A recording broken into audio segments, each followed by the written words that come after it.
खैरपुर में बबरलोई बाईपास पर मुजव्वजा नहरों के खिलाफ सिंध बार कौंसिल का धरना तीसरे रोज भी जारी है। धरने के बाद सिंध का दूसरे सूबों से जमीनी राबता मुनक़ता है और गाड़ियों की तवील कतारें लगी हुई हैं। खैरपुर समेत सिंध के कई शहरों में कैनाल्स मंसूबे के खिलाफ शटर डाउन हड़ताल भी की जा रही है।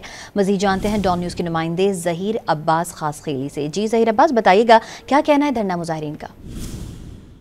बिल्कुल, मैं इस वक्त बबरलो कौमी शाहरा पर मौजूद हूँ। वकला बिरादरी की जानिब से लगाए जाने वाला धरना गुज़िश्ता 3 रोजों से जारी है, जबकि आज वकला बिरादरी और कौम परस्तों जमातों की जानिब से जिला खैरपुर में मुकम्मल तौर पर शटरबंद हड़ताल की गई है।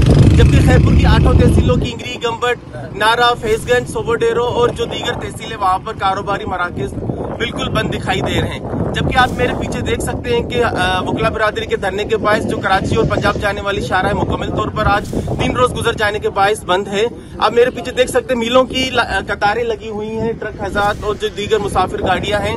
जबकि इन हजरात का कहना है कि हुकूमत और मुजाहिरीन जो उनमें आपस में जल्द मुज़ाकरात कामयाब हो जाए तो जैसे इनकी मुश्किलातों में कमी आ सके और जो अपनी मंजिल की तरफ रवाना हो सके। जी।